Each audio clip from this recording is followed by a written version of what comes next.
കൊള്ളാം നല്ല പടം, സൂപ്പർ പടം.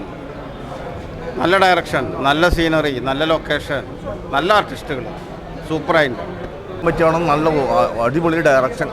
പിന്നെ അഭിനയിച്ചേക്കണവരൊക്കെ അവരവർക്ക് കിട്ടിയേക്കണ റോള് ഭംഗിയായിട്ട് അഭിനയിച്ചിട്ടുണ്ട്. എല്ലാം ഉൾപ്പെടുത്തിയിട്ടുണ്ട് അതിനകത്ത്. അടിപൊളി പടം, സൂപ്പർ പടം, കാണേണ്ട പടമാണ്. നല്ല ക്രൈം ത്രില്ലറാണ്. അത് നല്ലൊരു രാഷ്ട്രീയം പറയുന്ന ഒരു സിനിമ. അതേപോലെ തന്നെ എന്താ പറയുക, പെൺകുട്ടികളുടെ അവകാശം.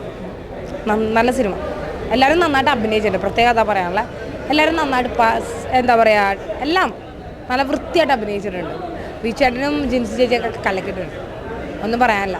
ക്യൂരിയോസിറ്റിക്കലായിട്ടുള്ള ഒരു മൂവിയാണ്. ഓരോ സീനും വളരെ ക്യൂരിയോസിറ്റിക്കാണ്.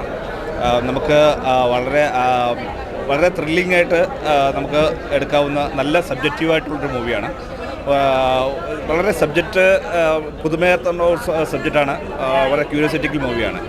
ഒരു വേറിട്ടൊരു സിനിമയാണ്. നമ്മൾ ഇതുവരെ കണ്ട് പരിചയം ഇല്ലാത്ത ഒരു സബ്ജക്റ്റ്, അസർ എന്ന് പറയുന്ന ഒരു സബ്ജക്റ്റ്. ഇതിന് പെണ്ണുങ്ങൾ ആണുങ്ങളെ മൊഴി ചെല്ലുന്ന ഒരു മുസ്ലിം സമൂഹത്തിൽ നടക്കുന്നൊരു കഥയാണ്. ആ കഥേനെ അവർ വളരെ മനോഹരമായി പറഞ്ഞിട്ടുണ്ട്. ഞാൻ അതിൻ്റെ അതൊരു ചെറിയൊരു ഒറ്റ ഷോട്ട് സംഭവം ചെയ്തിട്ടുണ്ട്. പക്ഷേ എനിക്കത് വലിയ ഒരു വിജയത്തിൻ്റെ നല്ലൊരു പടത്തിൻ്റെ ഭാഗമാവാൻ കഴിഞ്ഞതിൽ ഒരുപാട് സന്തോഷം. പ്രേക്ഷകരുടെ കൂടെ കാണുമ്പോൾ ഉള്ളൊരു സന്തോഷം.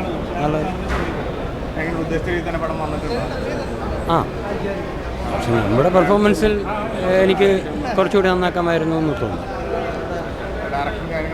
നന്നായിട്ടുണ്ട്. എല്ലാവരും പൊതുവെ കൊള്ളാം. ഡയറക്ടർ ആദ്യത്തെ പടമെന്ന് പറയില്ല. അദ്ദേഹത്തിൻ്റെ ഒരുപാട് കാലത്ത് സ്വപ്നം സാക്ഷാത്കരിച്ചു. നല്ലൊരു സിനിമ, തെറ്റില്ല. എല്ലാവരും കാണാം, ആരും കുറ്റം പറയില്ല. നായകനും വില്ലനും വളരെ എഫക്റ്റീവാണ്. മലയാള സിനിമയ്ക്ക് പുതിയൊരു നായകനും പുതിയൊരു വില്ലനെയും നമുക്ക് കിട്ടിയിരിക്കുകയാണ്. ആ വില്ലൻ കഥാപാത്രം അവതരിപ്പിച്ച ആ ഒരു ശക്തമായ ആ ഒരു നടനെ നമുക്ക് വീണ്ടും വീണ്ടും പല സിനിമകളിലേക്കും ആവശ്യമായിട്ടുള്ള കാര്യമാണ്. Thank you.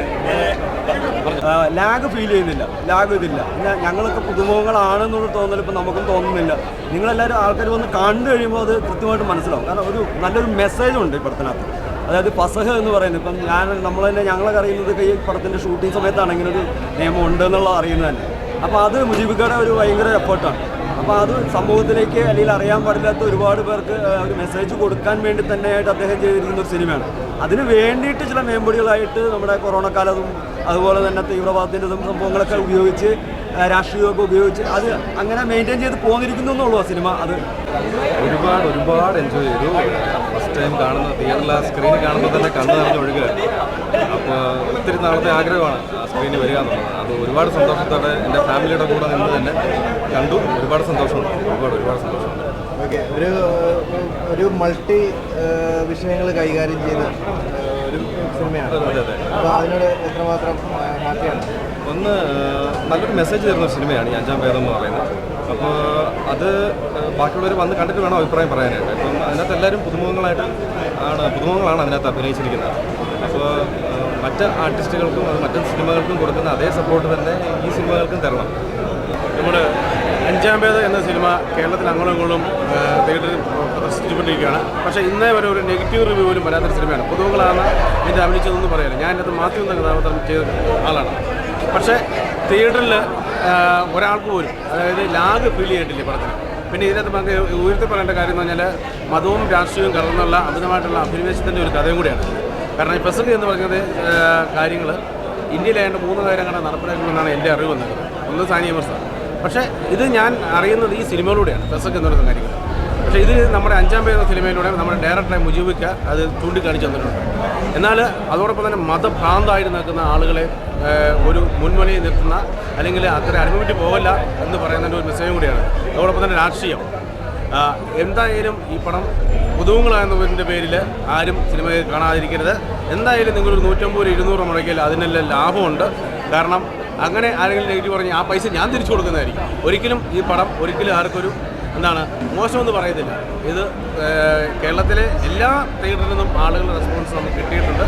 എന്തായാലും വളരെ കഷ്ടപ്പെട്ട് കുറേ ആളുകളുടെ അഘോരാത്രമായിട്ടുള്ള കഷ്ടപ്പാടിൻ്റെ പ്രതിഫലം തീർച്ചയായിട്ടും ഈ തിയേറ്ററിലൂടെ കാണാൻ പറ്റി. എന്തായാലും എല്ലാവരും തീർച്ചയായിട്ടും ഈ സിനിമ കാണണം.